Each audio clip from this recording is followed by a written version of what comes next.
Ça, c'est Youssou Ndour.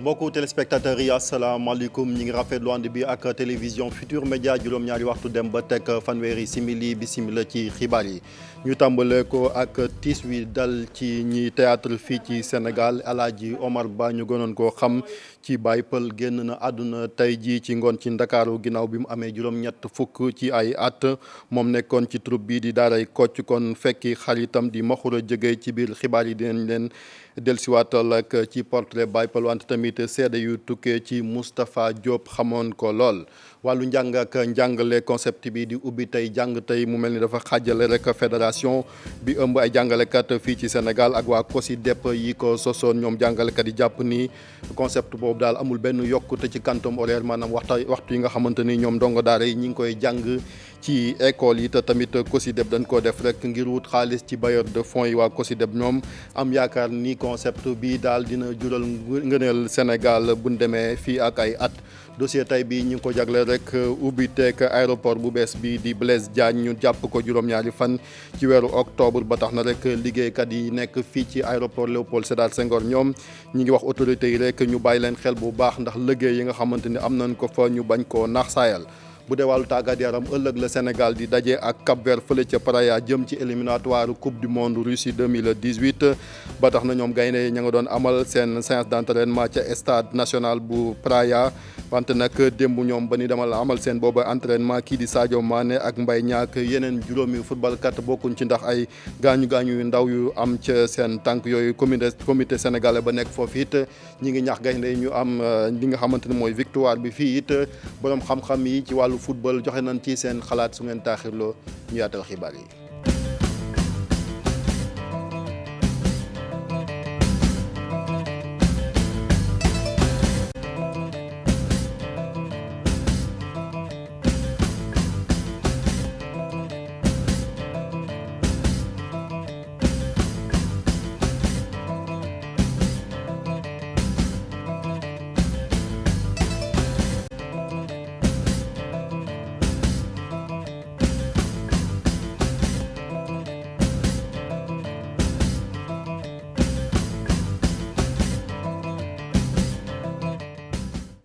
mbokk yi dal leen jàmm ci xibaar yi ni leen ko waxee rek aw tiis dal ci théâtre kat yi nekk fii ci Sénégal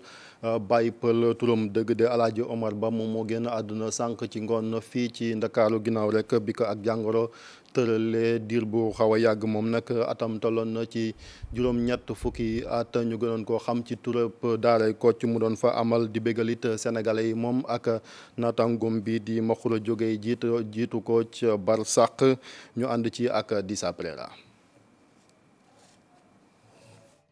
Pël génn na àdduna ajuma ji juróom-benn fan ci weeru octobre 2017 la xibaar bi jipp àndandow Maxura Jógey lu ëpp fukki at a ngi nii kenn gisatu ko woon ci seen théâtre bi Baye Pël amoon na juróom-ñetti fukki at bokkoon ci théâtre kat yi gën a xarañ ci Sénégal moom ak Maxura Jógey bokkoon nañu suñuy yëkkati théâtre Sénégal ba mu kawe kawe. ma ne maa ngi dem. waaw.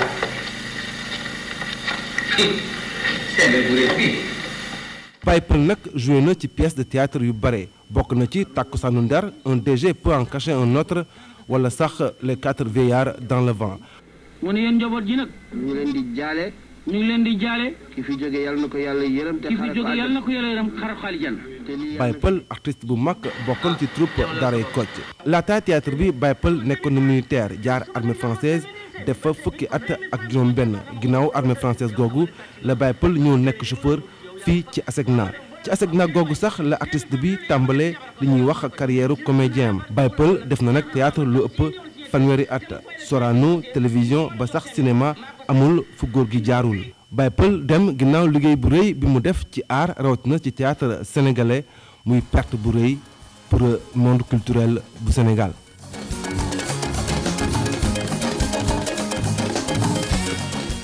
kon muy perte bu rëy di sa préra ni nga ko waxee ñi ngi ci ligne bi ak Moustapha Diop moom it nekk comédien xam bu baax Baye Pël gis na la sànq yàgg moom ci image archive yu gis Moustapha ginnaaw bi ñu la nuyoo jaale la sa xarit bii di Baye Pël ñu bëggoon rek ay seede yu tukkee ci yow nga jagleel ko way dawlu yi Moustapha. allo. ma ne ginnaaw bi ñu la nuyoo rek ñu ngi lay gis sànq sax ci séquence yi romb sànq image yi. yow nga xamoon bu baax Baye Pël ñu bëggoon ay seede yu tukkee ci yow. salaamaaleykum. waaleykum salaam wa rahmatullah. Moustapha. allo Moustapha. Moustapha Diop xanaa di wax inna lillahi wa inna ilayhi rajiun di jaale Sénégal yëpp di jaale àddina bi yëpp Baye Pël muy artiste di autorité du peuple sénégalais ku nekk xamoon na tolluwaayam ci art bi. moo compère am bëri ma xuréje bi nga xam ne moom la fekk ji ak ñoom Cheikh Tidiane Diop ak ñeneen ñi jiitu et fa mu jëm yàlla na ko gënal fi mu jógee te ñamu fa fekki yàlla na leen fekkee àjjana yàlla na leen yàlla jàppale et lépp lu ñu liggéeyoon ci kaw suuf yàlla fay leen ko def ko seen njaboot. Baye Pël nag dafa doon koo xam ni dafa spécial 81 bi ko ma xuréje indee Daaray Kocc ba fi may waxee yow musuma koo gis mu xuloog nit musuma koo gis mu mer. musuma koo gis mu xaste musuma koo gis mu gedd toujours jikkoom bi muy wane ci nit ñi di leen ree noonu la meloon ci biir noonu la meloon ci biti kóllëre gi ne dafa yàggatee loolu la ma sa dox wéet na nag bi ma xuréje génne àddina ca la bàyyi woon tekkee ay jaajam ne dootul théâtre te ni mu ko waxee noonu la ko defee ba yàlla yóbbu ko mu fekk ji ma xuréje di ko jaale tamit ñu bari lu mu xamul mooy ancien président de la république muy Abdou Diouf bi nga xam ne kóllëre gi mu seqoon ak Baye Pël ak ma xuréje dafa jéggi woon dayoo Baye Pël dem na ba tuddee Abdou Diouf doom ñu dellu wax ne waat mu tuddee soxnaam Elisabeth Diouf doom muy Elisabeth Ba te xale boobu semaine passée rek maa ko yóbbu fii muy toppatoo tribune muy toppatoo carte d'identité fii ci police su Parcelles ñu doon ay kóllëre yoo xam ni vraiment nañu ko samp woon noonu la amee Baye Pël nit ku baax nit ku yiw ASECNA ga mu retraité ba Daaray Kocc ab kenn xamee lu ko fa ay caaxaan wala ay mer ba grand place am bi muy toog fii ci Parcelles Assainies ci ñoom bàcc ña ak transitaire rek ñooñu ñëpp benn seede bi la tey xam naa ne Sénégal ñàkk na artistes yi ñàkk nañ waaye nag yàlla bu soxlaa nag moom kenn du xëccoog moom yàlla na ko yàlla xare àjjana yàlla defal mu ñamu fekk ji ñu xippee àjjana ñoom ñëpp te yàlla na yàlla teg loxo ci njabootam gu barkeel maa ngi jaale ñëpp di sant ñëpp autorités yeeg tout le monde vraiment lii tiis na xari na ëllëg nag ci tisbaar bu ñu jël tisbaar ba pare lañ ko fas yéene jébal boromam mu ngi fii hôpital principal la génne àdduna ëllëg ci samedi ji lañ koy jébal boromam ñu ñaanal ko yàlla rek yàlla na ko yàlla xare àjjana daal. amiin bala ma laa bàyyi rek. Moustapha gis nañ at yi yëpp. ñu génn moom sax xawoon na sonn ba doon woote wàllu ñu koy jàppale ci. mu ne ma ne prise en charge dañuy posé waat problème mu prise en charge ñi nga xamante ne ñooy artistes yi. waaw gis na ni fan yu mujj yi moom daana ko sàkku ci kilifa yéen ñi nga xam ne yéen nekk ci secteur bi naka ngeen mën a def ba ñi nga xamante ne ñoom ñooy acteurs yi nekk ci wàllu théâtre ak tamit artistes yi de manière générale di dundee seen métier bi. waaw prise en charge médicale bi ak woote bi bon déggul baax mais xam naa ne rek prise en charge médicale bi la ñuy wax te je crois que dans le cadre de la couverture maladie universelle mutuelle de santé des acteurs culturels am na taxaw na gaa yaa ngi koy teg ci yoon. et vraiment dafa nañ ne bu ñu demee ba ci kanam bu lépp tegoo artistes yi nañ mel ni tous les employés ñiy liggéey di cotiser 3500 francs par année. ba pare di mën a faju di mën a faj seen jabar wala seen i doom wala seen i jëkkër wala lépp ba nga xam dañuy doon des citoyens à part ñu am prise en charge normale. loolu moom c'est en cours vraiment dañu ñaan yàlla mu gaaw. jërëjëf quant à dimbal gi nag bon vraiment fondation yeeg ñu mel ni ñu bari am na seen loxo dugg na ci. am na yu siiwul nag mais man seede naa ne am na lu bari yu dem ci moom si leen ko mais prise en charge médicale bi couverture maladie universelle mutuelle de santé des acteurs culturels la def naa mooy faj lii incha allah rabbi. jërëjëf ñu ngi lay sant di la gërëm di la ko jaal yow it di ñaan kon Baye Peul yàlla na ko yàlla xaaree aljana ni mu ko waxee nag kon ëllëg ci tisbaar lañ koy jébbal borom ñu wax ci wàllu politique ak avocat bi di maître Doudou Ndoye moom tey ji suba jàkkaaroon ak taskatu xabaar yi addu ci mbiram Khalifa Sall lim jàpp rek mooy danoo salfaañi li naan constitution bu Sénégal ndax ab député rawatina boo xamante ne mi ngi ci jamonoy session kenn waru ko tëj ci kaso. ñu wax tamit ci coalition bi di beneen wàllu politique ba léegi ak coalition Benno Siggil Sénégal ñoom it jàkkaarloo nañ ci ak taskatu xabaar yi ngir rek amal seen bilan tukkee ci élection législative yi ak investiture yi dinañ ci dellusiwaat balaa xibaar yee jeex. ñu wax ci njàng meek njàngale mi boo sàgganul nag ay yëngu-yëngu dina am ndax ñii di fédération des enseignants yu Sénégal jàpp na ni daal gouvernement bi bu respecté wut accord yi nga xamante ni xaatim nañ ko ci atum daaw mi kon ñoom juróom-ñeenti fan ci weeru octobre bi dinañ amal lekk li naan préavis de grève maanaam yëglu balaa rek ñu daal di amal boobu grève ñu ànd ci ak di sa préra. Fédération des enseignants du Sénégal taxaw ci xeex ak yelleefu ay membres am tax kuréel gi fas yéene déposé ab préavis de grève le 9 octobre prochain. kuréel gi ëmb fukki syndicat ak juróom-ñaar li mu bëgg mooy nguur gi respecté ay engagement yi mu jëloon ci saafara jafe-jafe yu enseignants yi. ñun FEDER muy syndicat yi nga xam ne ñoo ànd ñoom ñëpp lënkaloo seen doole ñu toll ci fukki syndicat ak juróom-ñaar te ñuy woo ñeneen ñi ñëw fekk si ñu parce que li ñuy def pour jàngalekat yi ñoo tax ñu koy def dañoo jàpp ne ñun bu juróom-ñeenti fan jotee ci weeru octobre danañ déposer suñ préavis de grève li tax nag ñu déposer suñ préavis de grève mooy que ni dafa am ay jafe-jafe yu nekk ci njàng mi ñu war koo saafara te gouvernement bi jéemagu ci dara benn jafe-jafe bi mooy dañoo wax ni protocole d'accord bi ñu signé woon ak gouvernement bi 2014 te mu am ci ay poñ yoo xam ne si bi ci gën a fees mooy ndàmpaay yi ba ca gën a fees ci ndàmpaay di ndàmpaayu dëkkuwaay bi nga xam dañ cee bot di jàngalekat yi ñu ne nañ ci toog waxtaan pour ñu xool nan ngi yokkee ndàmpaay dëkkuwaay pour jàngalekat yi parce que jàngalekat yi ñu ngi leen di xañ seen àq ak seen yelleef di ko jox ñeneen ñoo xam ne gënuñu leen am benn mérite donc benn poñ a ngi noonu beneen poñ bi tax ñuy déposer suñu préavis de grève bu juróom-ñeenti fan jotee ci weeru octobre mooy que ne dañoo bëgg décret bi nga xam ni président Macky Sall moo ne dina ko signer pour élèves maîtres yi te ñuy xaar depuis juróomi at pour ñu jox leen benn statut. beneen revendication FEDER 1 joxoñ baaraam tuuma ministre de l'éducation enseignants yi jàpp ne Serigne Mbaye Thiam daf leen bëgg boddi ci waxtaan yi ñu ubbi te mu yitteel njàng mi ak njàngale mi FEDER ne ngir jàmm am faw rek boddi googu dal di dakk. FEDER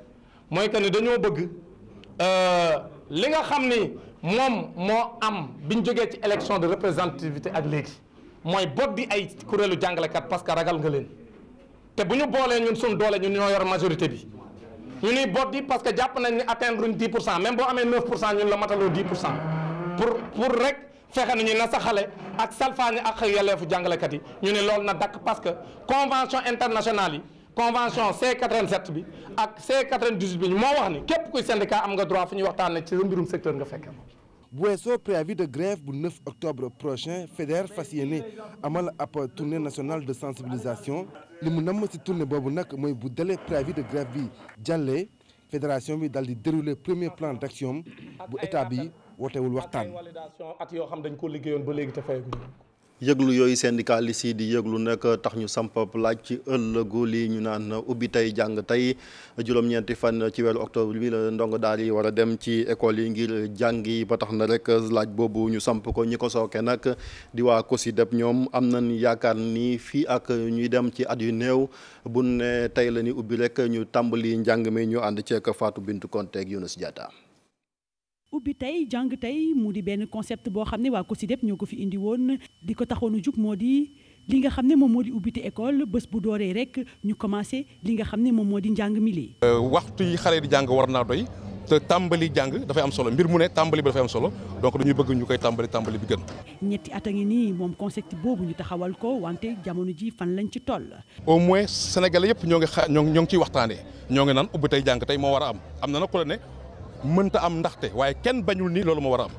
le fait que donc mu am changement boobu ñun ñëpp suñu xel jàpp ni mooy norme bi mooy li war a am pour ñun benn bilan positif la. ren ji nag ubbi tey jàng tey nekk na loo xam ne jàpp na ne dina xaw a nasaxal ndax préavis de grève enseignants yi ña ngi koy amal dana tax ubbi tey jàng tey amam dana xaw a doy waar. préavis de grève yi nga xam ne moom la jàngalekat def ñun nañ jàpp ni yëglu la ndax booy defee boo jëlee préavis mooy yëglu bokkul ak grève kon nag yëglu bu amee nag ki am solo mooy ki war a saafara yëglu boobu moo war a am dégg-dégg bu tax mu waxtaan ak ñoom ci waxtu wa ba ñu bañ a egg nag ci grève boobu kon. moom concept bi lee nekkoon na loo xam ne baaxoon na loolu ndax bu école daan tijji rek élèves yi di commencé woon a jàng wante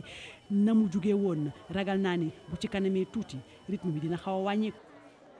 njiital fédération des enseignants nag jàpp ni daal lii di ubbi tey jàng tey amul benn yokkute bu mu indi ci quantum horaire bi maanaam li mu waxtu yi ni jàng ci at mi moom sax tuumal na waa COSYDEP ne dañ koo def rek ngir am ay koppar yu ñu jëlee ci bailleur de fonds yi ñu déglu ko moom Dambo ci micro di Saprera. concept ubbi tey jàng tey bi nag moom ñun li ñu jàpp mooy affaire naxaate la wax dëgg yàlla COSYDEP mi ko créé woon 2013 2014 sax moom ci boom gëm ko parce que wax dëgg yàlla. loolu sax day wane ñun sénégalais yi ni gëmuñu dara maanaam ubbi tey jàng tey ku ubbi kay da ngay jàng bu fekkee naroo jàng bul ubbi maanaam ñun li ñu jàpp mooy ubbi tey jàng tey affaire caaxaan la li ñu jàpp mooy dañoo war a def li ñu war a def pour que bu octobre jotatee ñu dem jàngi bu leen neexee bala moo weer ba fii ak weer dem leen ci école yi Sénégal benn école du fonctionner buñ ubbee dañuy toog weer xam nga lu ko waral parce que la ñu waroon a def weer ci ginnaaw lañ deful ba école ubbi buñ bëggee ubbi tey jàng tey am. dañuy fexe ba bu école tëjee ñetti weer yooyu ñuy toog di vacances ñu wax parents d'élèves ñëw leen inscrire jàppal leen date moom état bi budget bi mu war a joxe mu joxe ko jàngalekat yi ku ci nekk fa nga war a dem ñu yóbbu la fa matériel bi ñu war a def yëpp ñu def ko école yi ñu war a defaraat ñu defaraat ko parce que ñu ngi ñuy wax léegi ni lycée Kennedy ma ngay bëgg a daal bu leen neexee ngeen dem fa seeti ko dégg naa borom xam-xam yi sax yi fa dem ñu ngi koy wax ni lycée bi moom ci daanu la jëm xam nga loolu musiba la donc ñoom li ñu war a defar bu ñu ko defaroon bu école ubbee rek dañuy daal di mën a ñëw daal di commencer seen jàng mais nag comme defuñu loolu mais liñ ci bëgg mooy dem nax ay bailleurs de fonds en réalité COSYDEP li mu ci bëgg du lenn dul pendant année yi yëpp comme moo créé concept bi te ay organisme ngi fi financé ci affaire njàng mi comme moom dem na ni leen Sénégal li ñuy jàng daa bëriwul ci waxtu muy quantum horaire bi daa néew léegi man am naa pexe ubbi tey jàng tey ci waxi kese te xam na ni loolu muy wax ay wax kasaaw la léegi moom pour ñooñ jox ko xaalis bu bari muy wër di def ay caravane am lekk xaalisam dem tool. sun dossier tey bii ñi ngi ko jagleel ubbi teek aéroport international Blaise Diagne nekk fële ca Diass ñi ngi ko jàpp nag juróom-ñaari fan ci weeru décembre ci at mi kon ñaari weer rek moom moo ci des wante nag ñi nga xamante ni ñoom ñooy liggéeyee fii ci aéroport Léopold Sédar Senghor tiit nañ lool ci seen ëllëg ndax jàpp na ne daal aéroport bee buñ ko ubbee ñu bëri ci ñoom mën nañoo ñàkk seen liggéey jaar ci kiy jaay caaf ak tamit ñi nga xamante ni ñooy jaay carte de crédit dawal côté taxi ak transitaires yi wante tamit ñi nga xamante ni rek ñoom ñoo nekk ci yeneen société yoo xamante ni daal ñi ngi ci biir aéroport bi dossier bi Ibou Diouf ak Diafara Ba ñoo ko amal. xibaar bi daanu na aéroport international Léopold Sédar Senghor bu Ndakaaru nar a tëj ay buntoom ñu nar a ubbi aéroport international Blaise Diagne te mu nekk fële ca Diass juróom-ñaari fan ci weeru décembre la ñu jàpp bés boobee. danoo jógee ci aéroport bii muy aéroport Léopold Sédar Senghor bu Dakar Yoff bu war a dem ci aéroport international Blaise Diagne bu Diass ci tuxu boobu nga xam ne nag ci leen war a tuxu dafa am lu mu laaj. fii ci aéroport bu Ndakaaru am ñu bëri ñu fi liggéeyee ku ne ak li la gën a ñor. liñ ci xalaat rek mooy ndax ñun suñ dina liggéey bi ñu mën a def fii est-ce que dinañ ko mën a am foofu. transitaires yi nekk fii bon man ñoom laa njëkk a yërëm quoi parce que dañuy am problème pour transport bon seen famille yi bàyyi duñ am lu ñu leen yóbbu xam nga est-ce que comprendre nga. choix bu ñu mën a jox proposition bu ñu wax baax na mais nañ si gis suñu bopp rek ñu sant suñu bopp xam ne ñu di ay sénégalais lañ yoo xam ne si biir dëkk bi. ci parking aéroport Léopold Sédar Senghor bi nekk fii ci Yoff taximaan yi ñoom bokk nañ ci ñi fi gën a fës ñoom tamit ak li leen yitteel. am nañ fi fanweeri at ëpp na ko léegi nag dañoo wax ne aéroport bi day toxu nuy li ñu bëgg ci autorité dimbali ñu am fële li ñu amee woon fii am ko fële. danañu bëgg ci ku ñu jàppale ñu am ay oto yu bees yu gën a taaru ci ndimbal nag la na ko yaakaar ne nun bu fekkente ne bi affaire xaalis la moom amuñu xaalis. ba ñu yëgle bi la dogal ak léegi syndicalistes yi ñoom kenn demul ñu des ñu gis ne toxal aéroport bi li yóbbu ko fële ci Diass dafa am lu mu laaj. nous sommes 540 et quelques. day fekk di bu def 25 ans de service nga ñëw da nga koy recruter waat mu amaat matricule bees day reprendre à zéro loolu su boobaa da nga gis koo xamante ni mais banque dana ko topp ba géeru dundam dana jafe-jafe yi dafay bare. donc tey jii wax recrutement pour ñoom du xel li ñu war a wax kay mooy dañ leen di changer employeur donc li ñu fi nekkee woon noonu la ñuy nekkee wat fële wala nu ko gën. aéroport Blaise Diagne bu Diass di ab projet bu yitteel président Macky Sall ak nguuram ci loolu nag professionnel yi joxe nañ ci seen i xalaat. ba dama ne ñi fi nekk foo leen yóbbu ci àdduna bi ci métier aviation civile mais wax dëgg yàlla dañuy compétir kon nag ay la yëwén ñu mel noonu soo ko xoolee lu mel ne que RDA bi loolu moo nu gën a tax sax wax dëgg yàlla nit ñi fépp. tëralin aussi buñ koy def faaw ñu teg ko ci loo xam ni même ku jógee bitim réew bu ko gisee dina xam ni ñun ñu ngi dëppoo ak normes yi nga xam ni moom la wàllu aéroport war a doxe aéroport bu yees ñu jàpp itam ab bés ngir toxal bépp activité foofee ca Diass ñuy xaarandi kilifa yi ñoom ñu indi ab tontu ci mébétu sénégalais yi laata aéroport international Blaise Diagne bu Diass di dalal ay avion yu njëkk. njàqare liggéeykat yooyu nag kin dénk jokko bi ci aéroport international Blaise Diagne bu Diass di Abiboula Fall mi ngi rek dalal xelu yooyee liggéeykat jàpp ni daal lii di transfert bi moom doon ko amal te du am benn lu mu mën a indi cooxe ci liggéeykat yooyu ndax rek am na ay waxtaan yoo xamante ne sax kilifa gi di njiitu réew mi jox na ko premier ministre ngir ñu amal li naan conseil interministériel su ko defee rek waajtaay loolu ak tox gi ñu daal di koy régler bu baax a baax ba rek benn gàllankoor du ci am ne ni te délai yi dinañ ko respecté maanaam juróom-ñaari fan ci weeru décembre bi ñu dëgmal bi daal buñ ca tollee ñu mën a ubbi aéroport international Blaise Diagne bu Diass su ko defee rek lépp loo xamante ni daal ay yëngu-yëngu la woon fii ci Ndakaaru ñu daal di koy yóbbu ca Diass ñu déglu ko moom moo nekkoon suñu invité ci journal 13h bi Alassane Ba moom moo taataani kàddu. juróom-ñaari fan ci weeru décembre bu soobee yàlla aéroport bi dina ubbi avion yi commencé wàcc ñiy tukki ak ñiy ñibbisi ñëpp mën faa jaar ci condition yu mucc ayib. avril 2014 ba fi ñuy wax nii dañu taxawaloon benn comité bu ñu tuddee comité de transfert des activités de l'aéroport de Dakar à l'aéroport de Diass. comité bi premier ministre moo ko sanc te comité boobu amul kenn ku nga xam ni bokk nga ci état bi te am wàll ci ubbite aéroport bi bokkoo ci amul benn acteur ñi ñuy woowee les acteurs sociaux muy syndicats yi ak ñooñu ak waa ADS waa ANACIM waa haute autorité waa ASECNA